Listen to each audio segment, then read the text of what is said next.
Hello everyone, welcome back. कैसे हैं आप लोग? आशा करते हैं आप लोग बहुत अच्छे होंगे, घर पे होंगे और सेफ होंगे। डियर स्टूडेंट्स, आज न्यू दंगल का हमारा पहला दिन है और डियर स्टूडेंट्स, आज के इस वीडियो में हम आपको फिजिक्स के टॉप 20 इंपॉर्टेंट क्वेश्चन सॉल्व करवाने वाले हैं। आप कहोगे सर आपने बोला था 50 इंपॉर्टेंट क्वेश्चन प्रोवाइड कराएंगे। जी डियर स्टूडेंट्स, रात में PDF नहीं बन पाई, थोड़ी सी प्रॉब्लम हो गई, इसलिए हम आपको 20 इंपॉर्टेंट क्वेश्चन सॉल्व कराने चल रहे हैं। लेकिन शाम को 7 बजे, ध्यान रखिएगा, शाम को 7 बजे आज आपको एक एक्स्ट्रा वीडियो मिलेगा और उसमें अगेन आपको 50 इंपॉर्टेंट क्वेश्चन प्रोवाइड कराए जाएंगे। अभी आप इन 20 क्वेश्चंस को सॉल्व कर लीजिए और इसको प्रिपेयर कर लीजिए। फिर 3 बजे आपकी मैथ्स की क्लास तो होगी ही होगी। शाम को 7 बजे फिर से आप लोगों को जो बचे हुए क्वेश्चन है, प्रयास हम यही करेंगे कि आपको 50 क्वेश्चन दे। अगर 50 नहीं दे पाए तो 30 क्वेश्चन तो आपको हम जरूर से जरूर प्रोवाइड कराएंगे। तो बच्चों आइए, जान लगा दीजिए, जाने मत दीजिए। आइए हम लोग स्टार्ट करते हैं वीडियो को और क्वेश्चन को सॉल्व कर लेते हैं। बच्चों, पहला क्वेश्चन आपको आपकी स्क्रीन पे नज़र आ रहा होगा। सूर्यास्त के समय सूर्य लाल क्यों दिखाई देता है? ठीक है, जब सनसेट होता है तो उस सिचुएशन में जो सन होता है वो रेड कलर का दिखाई देता है। आप लोगों ने देखा होगा। उसका रीज़न क्या है बच्चों की? जो रेड कलर होता है उसकी वेवलेंथ सबसे अधिक होती है। आराम से सुनते चलिए, क्वेश्चन को एक्सप्लेन करेंगे पूरी तरीके से। जो सन होता है उससे जो लाइट निकलती है, और सारी भी लाइट निकलती है, लेकिन जो रेड कलर होता है बच्चों उसकी वेवलेंथ सबसे अधिक होती है, इसलिए काफ़ी दूर तक दिखाई देता है। उसका प्रकीर्णन सबसे कम होता है, उसकी स्कैटरिंग सबसे कम होती है। इसलिए बच्चों यहाँ पर ऑप्शन नंबर बी जो होगा आपका वो क्या होगा?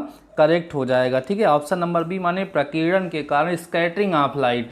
जो लाइट की स्कैटरिंग होती है उसी के कारण ऐसा होता है, और सारी की सारी जो लाइट्स के कलर हैं वो वहाँ पर स्कैटर्ड हो जाते हैं, बिखर जाते हैं। लेकिन जो रेड कलर की लाइट है बच्चों वो काफ़ी दूर तक दिखाई देती है। ठीक है, इसलिए खतरे का निशान भी लाल बनाया जाता है। ठीक है, तो पहले क्वेश्चन में ऑप्शन नंबर बी करेक्ट होगा। इंपॉर्टेंट क्वेश्चन है।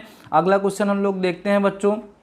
क्वेश्चन नंबर सेकंड ने कह रहा है किसी तार के रंग से पता चलता है उसके भार का, आकार का, ताप का। ठीक है, किसका पता चलता है? दूरी का। ठीक है, ऑप्शन नंबर यहाँ पर पहला आपका है बच्चों, मतलब कोई भी तार है उसका रंग देख करके आप क्या जान सकते हैं? भाई गर्म करोगे वो लाल हो जाएगा, काला हो जाएगा ना, इस तरीके से होगा।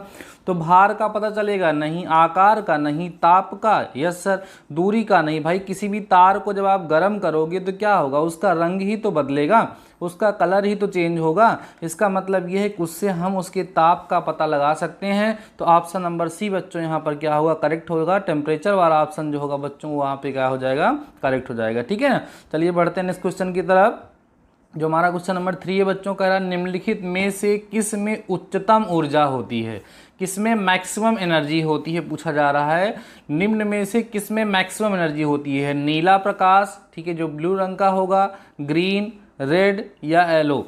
ठीक है, नीले रंग के प्रकाश में एनर्जी ज़्यादा होती है कि हरे में, कि लाल में, कि पीले में? बच्चों ऐसा पूछा जा रहा है। तो ध्यान रखिएगा बच्चों, जो नीला रंग होता है उसमें एनर्जी सबसे अधिक होती है। सो ऑप्शन नंबर ए बच्चों यहाँ पर करेक्ट हो जाएगा। काफ़ी अच्छे अच्छे क्वेश्चन आपको हम सॉल्व करा रहे हैं।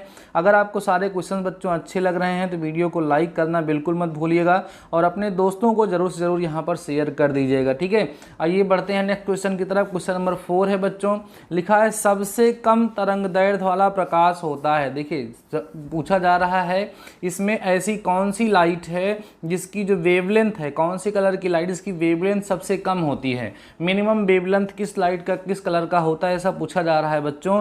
लाल का मीन्स रेड, पीला मीन्स येलो। ठीक है, इस तरीके से लाल, पीला, नीला और बैगनी पूछा जा रहा है। तो बैनी हपीनाल आप लोगों ने पढ़ा ही है, विबग्योर जिसको कहा जाता है। तो बच्चों जो बैगनी रंग होता है ना, उसका जो क्या होता है, उसकी जो वेवलेंथ होती है बच्चों वो सबसे कम होती है। इसलिए यहाँ पर ऑप्शन नंबर डी जो होगा वो क्या होगा? करेक्ट हो जाएगा। ठीक है ना, नेक्स्ट क्वेश्चन की तरफ बढ़ते हैं। क्वेश्चन नंबर 5 बच्चों, लिखा है खतरे के संकेत के लिए लाल रंग के प्रकाश का प्रयोग किया जाता है, क्यों? मतलब अभी मैंने आपको बताया कि जो डेंजरस होते हैं, डेंजर चीज़ें से रेलवे स्टेशन वगैरह पे जो खतरे का लाइट जलती है वो रेड कलर की क्यों जलती है? क्योंकि रेड कलर की वेवलेंथ ज़्यादा होती है, मैक्सिमम होती है उसकी वेवलेंथ, जिससे वो काफ़ी दूर तक दिखाई देती है।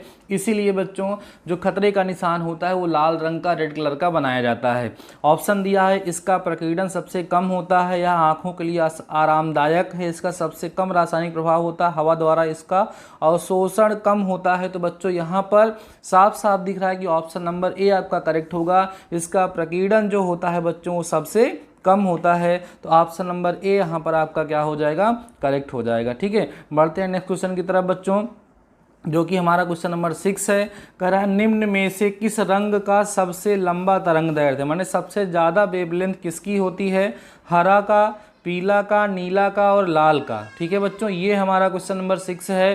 तो यहाँ पर जो ऑप्शन नंबर डी होगा बच्चों वो करेक्ट हो जाएगा। लाल रंग की तरंग दैर्ध्य जो है वो सबसे अधिक होगी इस तरीके से। तो ऑप्शन नंबर यहाँ पर डी बच्चों करेक्ट हो जाएगा। बढ़ते हैं नेक्स्ट क्वेश्चन की तरफ। तरड़ ताल वास्तविक गहराई से कम गहरा दिखाई देता है, मीन्स जो तरड़ ताल का मतलब बच्चों तालाब से है। तालाब की जो वास्तविक गहराई है वो कुछ ज़्यादा ही होती है, लेकिन अगर पानी उसमें साफ़ सुथरा भरा हुआ है तो देखने पर वो कम गहरा दिखाई देता है। इसका क्या कारण है, अपवर्तन के कारण, प्रकीर्णन के कारण, परावर्तन के कारण और व्यतिकरण के कारण। तो बच्चों अपवर्तन जो रिफ्रैक्शन ऑफ लाइट होता है, रिफ्रैक्शन ऑफ लाइट के कारण उसकी गहराई हमें कम दिखाई देती है। सो यहाँ पर बच्चों ऑप्शन नंबर ए जो होगा वो क्या होगा, करेक्ट हो जाएगा। ठीक है, चलिए बढ़ते हैं नेक्स्ट क्वेश्चन की तरफ बच्चों। क्वेश्चन नंबर 8 है हमारा। लिखा है प्रकाश की गति की तुलना में रेडियो तरंग की गति, जो लाइट की स्पीड होती है और उसमें जो रेडियो वेव्स होती हैं उनकी स्पीड में क्या रिलेशन होता है, प्रकाश की गति उससे कम होती है या ज़्यादा होती है, यहाँ पे पूछा जा रहा है। ठीक है बच्चों, तो हमारा ऑप्शन नंबर यहाँ पर देखते हैं कौन सा करेक्ट होगा। कम होती है, ज़्यादा होती है, एक समान होती है, अनंत होती है। ठीक है, ऐसा पूछा जा रहा है। तो बच्चों एक समान होती है। प्रकाश की जो गति की तुलना में रेडियो तरंग की गति जो है वो कैसी होती है, एक समान होती है। तो ऑप्शन नंबर यहाँ पर बच्चों सी जो होगा वो आपका करेक्ट हो जाएगा। ठीक है, चलिए बढ़ते हैं नेक्स्ट क्वेश्चन की तरफ, जो हमारा क्वेश्चन नंबर 9 है बच्चों। ठीक है, क्वेश्चन नंबर 9 है निम्नलिखित में से प्रकाश का रंग किससे संबंधित है, निम्नलिखित में से प्रकाश का रंग किससे संबंधित है, प्रकाश का रंग किससे संबंधित है, आयाम से, आवृत्ति से, वेग से, इनमें से कोई नहीं। ठीक है, तो यहाँ पर बच्चों क्या हो जाएगा, आवृत्ति से। सबकी आवृत्ति जब वेवलेंथ अलग अलग होगी तो उनकी आवृत्ति भी बच्चों क्या होगी, अलग अलग हो जाएगी। तो ऑप्शन नंबर बी जो होगा आपका यहाँ पर करेक्ट हो जाएगा क्वेश्चन नंबर 9 का। ठीक है, नेक्स्ट क्वेश्चन की तरफ बढ़ते हैं। क्वेश्चन नंबर 10 बच्चों लिखा है एक एंडोस्कोप है। एंडोस्कोप क्या होता है, इंग्लिश वर्ड लिखा हुआ है। एंडोस्कोप जो है सरल सूक्ष्मदर्शी है, कैमरे का प्रकार है, उपरोक्त में से कोई नहीं। एंडोस्कोपी जो होती है बच्चों उसकी जांच, एंडोस्कोपी का नाम आपने सुना होगा। ये एक प्रकार की मशीन है जो अंदर की जांच वगैरह करने के लिए प्रयोग की जाती है। तो ना तो ये सरल सूक्ष्मदर्शी है ना कैमरे का प्रकार है, तो इसका मतलब ये है कि इनमें से ये कोई नहीं है बच्चों। तो ऑप्शन नंबर डी जो होगा आपका यहाँ पर क्या होगा, करेक्ट होगा। एंडोस्कोपी एक प्रोसेस होती है जो बच्चों अंदर की जांच मतलब पेट की जांच वगैरह करने के लिए प्रयोग की जाती है। उसमें कैमरा अंदर डाल करके किया जाता है। एंडोस्कोपी, क्लोनोस्कोपी आपने नाम शायद सुना होगा। ठीक है, तो वो एक प्रोसेस है जिसका यूज़ करते हैं इंटरनल ऑर्गन्स को रिकॉग्नाइज करने के लिए, वहाँ पर क्या गड़बड़ चल रहा है या क्या ठीक चल रहा है उसको जानने के लिए प्रयोग किया जाता है। चलिए क्वेश्चन नंबर 11 देखते हैं बच्चों। लिखा है दोपहर के 12 बजे किस दिशा में इंद्रधनुष दिखाई देता है, किस दिशा में इंद्रधनुष दिखाई देता है दोपहर के समय। लिखा है पूरब में दूसरा है दिखाई नहीं देता है, तीसरा है दक्षिण में, चौथा ऑप्शन है बच्चों पश्चिम में। तो दोपहर 12 बजे सूर्य एकदम सीधे सीधे चमकेगा तो उस सिचुएशन में इंद्रधनुष नहीं बनेगा बच्चों, दिखाई ही नहीं देगा, इंद्रधनुष उस सिचुएशन में नहीं बनेगा। ठीक है, क्लियर हो गई बातें। ऑप्शन नंबर बी यहाँ पे करेक्ट हो गया। नेक्स्ट क्वेश्चन की तरफ बढ़ते हैं बच्चों। लिखा है प्रकाश का रंग निर्धारित होता है, प्रकाश का रंग निर्धारित होता है किससे, तीव्रता से, तरंग दैर्ध्य से, वेग से, आयाम से। तो बच्चों प्रकाश का जो रंग है वो तरंग दैर्ध्य से निर्धारित होता है, इसलिए बच्चों यहाँ पर ऑप्शन नंबर बी जो होगा आपका वो क्या होगा, करेक्ट हो जाएगा। ठीक है, चलिए नेक्स्ट क्वेश्चन की तरफ बढ़ते हैं बच्चों, जो हमारा क्वेश्चन नंबर 13 है। कह रहा है मृग मारीचिका बनाने वाले पर घटना को क्या कहा जाता है? मृगमारीचिका जो होती है बच्चों, पूर्ण आंतरिक परावर्तन, टोटल इंटरनल रिफ्लेक्शन के कारण बनती है। जो हम लोग सड़क पे चलते हैं और हमें लगता है वहाँ पानी भरा हुआ है या उसमें पेड़ का प्रतिबिंब दिखाई देने लगता है, तो वो माइरेज कहा जाता है उसको बच्चों। माइरेज की प्रोसेस जो होती है टोटल इंटरनल रिफ्लेक्शन के कारण होती है, इसलिए यहाँ पर ऑप्शन नंबर ए जो होगा वो आपका करेक्ट हो जाएगा। ठीक है, नेक्स्ट क्वेश्चन देखते हैं। क्वेश्चन नंबर 14 कह रहा है एक अंतरिक्ष यात्रा को अंतरिक्ष में आकाश जैसा, एक अंतरिक्ष यात्री होना चाहिए, एक अंतरिक्ष यात्री को अंतरिक्ष में आकाश कैसा दिखाई देता है? जब वो अंतरिक्ष में जाएगा तो वहाँ पर उसको अंतरिक्ष में आकाश का रंग कैसा दिखाई देता है? तो ध्यान रखिएगा बच्चों, अंतरिक्ष में जाने पर आकाश का रंग जो है वो काला दिखाई देता है, इसको ध्यान रखिएगा। तो ऑप्शन नंबर ए बच्चों यहाँ पर क्या होगा? करेक्ट हो जाएगा। ठीक है, बढ़ते हैं नेक्स्ट क्वेश्चन की तरफ जो हमारा क्वेश्चन नंबर 15 है। कह रहा है इंद्रधनुष किस घटना से बनता है? इंद्रधनुष जो बनता है, जो रेनबो बनती है, वो किस प्रोसेस से, किस घटना से बनती है, ऐसा पूछा जा रहा है। तो जो इंद्रधनुष होती है बच्चों, लिखा है अपवर्तन और परिक्षेपण, प्रकीर्णन और अपवर्तन, ठीक है, विवर्तन और अपवर्तन, फिर लिखा है अपवर्तन और परावर्तन। तो बच्चों यहाँ पर ऑप्शन नंबर डी जो होगा वो करेक्ट होगा। अपवर्तन और परावर्तन जो होगा इसी के कारण ही इंद्रधनुष बनता है। तो ऑप्शन नंबर डी जो होगा बच्चों यहाँ पर क्या होगा? करेक्ट हो जाएगा। चलिए बढ़ते हैं भाई नेक्स्ट क्वेश्चन की तरफ। क्वेश्चन नंबर 16 हमारा है प्रकाश ऊर्जा, ध्यान दीजिएगा, प्रकाश ऊर्जा के छोटे छोटे कणों से मिलकर बना है, जिसे कहते हैं, ठीक है, किससे, क्या कहते हैं भाई? परमाणु, न्यूट्रॉन, अणु और फोटान। तो ध्यान रखिएगा बच्चों, यहाँ पर फोटान होता है। प्रकाश ऊर्जा जो है वो फोटान के रूप में पाई जाती है, इसलिए यहाँ पर ऑप्शन नंबर डी जो होगा वो करेक्ट हो जाएगा। क्लियर है बातें? ऑप्शन नंबर डी यहाँ पर क्या होगा? करेक्ट होगा। ठीक है, चलिए बढ़ते हैं नेक्स्ट क्वेश्चन की तरफ जो क्वेश्चन नंबर 17 है। लिखा है प्रकाश के विद्युत चुंबकीय स्वरूप की खोज किसने की थी? प्रकाश जो होता है उसका विद्युत चुंबकीय स्वरूप जो है उसकी खोज किसने की थी? किस साइंटिस्ट ने उसकी डिस्कवरी की थी, ऐसा पूछा जा रहा है। पहला ऑप्शन है बच्चों मैक्सवेल ने, दूसरा ऑप्शन है न्यूटन ने, तीसरा है यंग ने, इनमें से कोई नहीं। तो बच्चों यहाँ पर जो होगा वो ऑप्शन नंबर ए क्या हो जाएगा? करेक्ट हो जाएगा। मैक्सवेल ने जो है इसके बारे में बताया था सबसे पहले। ठीक है, चलिए बढ़ते हैं नेक्स्ट क्वेश्चन की तरफ जो हमारा क्वेश्चन नंबर 18 है बच्चों।